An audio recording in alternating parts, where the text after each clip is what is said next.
వ్యాపారస్తులు సక్రమంగా చేసుకునేటట్టుగా environment create చేయాలి. ఇండస్ట్రీస్ రాకుండా ఇన్కమ్ రాదు. ఇన్కమ్ రానప్పుడు మనం ఏం చేయలేం. ఈరోజు ఈ యొక్క జగన్మోహన్ రెడ్డి ప్రభుత్వం పరిస్థితి అదే. ఆయన ఇన్కమ్ జనరేట్ చేసేటట్టుగా ఏమి చేయలా. ఇండస్ట్రీస్ తీసుకురాలా, టూరిజం డెవలప్ చేయలా, ఏమి చేయనందువల్ల ఈరోజు ఇన్కమ్ లేదు. ఇన్కమ్ లేనందువల్ల 13 లక్షల కోట్ల రూపాయలు అప్పు చేసి మనందరిని ఎత్తిన భారం పెట్టాడు. 13 లక్షల కోట్ల రూపాయలు ఈరోజు ఈ రాష్ట్ర ప్రభుత్వం 5 సంవత్సరాలు అప్పు చేసింది. అది తీర్చాల్సిన బాధ్యత మందే. మళ్ళా మన మీద ట్యాక్స్ వేస్తారు. లేదు, ట్యాక్స్ లేకుండా ఉండాలంటే ఒకటే మార్గం, ఇండస్ట్రీస్ రావాలి. నారా చంద్రబాబు నాయుడు చేసింది అదే.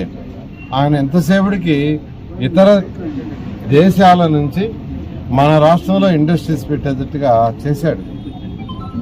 అది చేయటం వల్ల ఇన్కమ్ డెవలప్ అయింది. ఇన్కమ్ డెవలప్ అవడం వల్ల ప్రజల మీద భారం వేలా.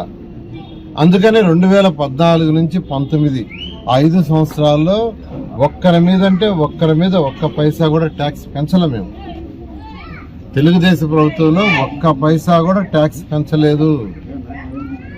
కరెంటు బిల్లు ఒక్క పైసా కూడా ఒక్కసారి కూడా పెంచలేదు. దానికి కారణం ఏంటంటే నారా చంద్రబాబు నాయుడు గారు ఆ రోజు ముఖ్యమంత్రిగా ఆయన ఆలోచన ధోరణంతా ప్రజల మీద భారం మోపే కంటే ఇతర దేశాల నుంచి, ఇతర రాష్ట్రాల నుంచి వ్యాపారస్తులను ఇక్కడికి పిలిచి వాళ్ళ దగ్గర వాళ్ళు వ్యాపారం చేసేట్టుగా చేస్తే వాళ్ళు తయారు చేసే వస్తువుల మీద జిఎస్టీ వస్తుంది. అక్కడ పనిచేసే పెద్ద ఉద్యోగస్తుల మీద ఇన్కమ్ ట్యాక్స్ ద్వారా ఇన్కమ్ వస్తుంది.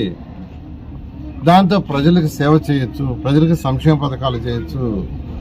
132 సంక్షేమ పథకాలు తెలుగుదేశం చేసింది. ఆ రోజు తెలుగుదేశం తక్కువ చేయలే, 132 సంక్షేమ పథకాలు. కాబట్టి ఈరోజు ప్రభుత్వం దివాళా చేసే ప్రభుత్వం ఏంది? ఒక ముఖ్యమంత్రి అంటే ముఖ్యమంత్రికి పూర్తిగా ఆర్థిక స్థితిని, ప్రజల ఆర్థిక స్థితిని ఎలా పెంచాలా, ఏ విధంగా పెంచాలా, వాళ్ళ ఇన్కమ్ని ఏ విధంగా పెంచాలా. ఈరోజు నెల్లూరు తీసుకోండి.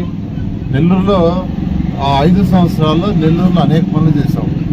చక్కటి ఎండ్ రోడ్లు వేసాం, అండర్ గ్రౌండ్ డ్రైనేజ్ చేసాం, సివరేజ్ పెట్టాం, డ్రింకింగ్ వాటర్, పార్కులు, ఇలా నెక్లెస్ రోడ్, అన్నా క్యాంటీన్స్, చక్కగా ఈ బస్ షెల్టర్స్ కూడా ఏసీ బస్ షెల్టర్స్, చక్కని మన యొక్క ఎన్విరాన్మెంట్ ఉండే చెట్టు, ఇవన్నీ చేయటం వల్ల ప్రతి ఒక్కరి యొక్క వాళ్ళ సొంత ఆస్తి విలువ ఎన్నో రెట్లు పెరిగింది. ఈరోజు వాళ్ళ ఆనందానికి అద్దులు లేవు. అదేవిధంగా చుట్టుపక్కల ఇండస్ట్రీస్ వస్తే ఖచ్చితంగా ఇన్కమ్ పెరుగుతుంది. కానీ అది జగన్మోహన్ చేయట్లా. ఈరోజు హైదరాబాద్ మహానగరం అంత డెవలప్ అయిందంటే కారణం ఏంటంటే కొత్త బిల్డింగ్లు కాదండి. నారా చంద్రబాబు నాయుడు గారు హైదరాబాద్ చుట్టుపక్కల అనేక పరిశ్రమలు ఇన్వైట్ చేసి పరిశ్రమలు పెట్టించాడు. హైదరాబాద్ చుట్టుపక్కల, హైదరాబాద్లో బిల్డింగ్లు కట్టడమే కాదు, హైదరాబాద్ చుట్టుపక్కల అనేకమైన ఇండస్ట్రీస్ని పిలిపించి వాళ్ళని రిక్వెస్ట్ చేసి వాళ్ళకి కావాల్సిన ల్యాండ్ ఇచ్చి, వాళ్ళకి కావాల్సిన వాటర్ ఫెసిలిటీస్ ఇచ్చి, వాళ్ళకి కావాల్సిన రోడ్లు వేసి అన్నీ చేయటం వల్ల అనేక మంది ఈరోజు వచ్చారు. ఈరోజు హైదరాబాదు బ్రహ్మాండంగా డెవలప్ అయిందంటే కేవలం బిల్డింగ్లు కాదు, చుట్టుపక్కల ఇండస్ట్రీస్ వచ్చినాయి. ఆ ఇండస్ట్రీస్లో తయారయ్యే వస్తువుల వల్ల ఈరోజు ఇన్కమ్ ట్యాక్స్ కానీ, జిఎస్టీ కానీ ఆ రాష్ట్రానికి వస్తుంది. అలా చేయాలి. మన నాయకుడు నారా చంద్రబాబు నాయుడు గారు ఖచ్చితంగా 2024లో అత్యధిక మెజారిటీ సీట్లో తెలుగుదేశం వస్తుంది. మళ్ళా ఈ రాష్ట్రంలో అనేక ఇండస్ట్రీస్ వచ్చేటట్టుగా మన నాయకుడు చేస్తాడు.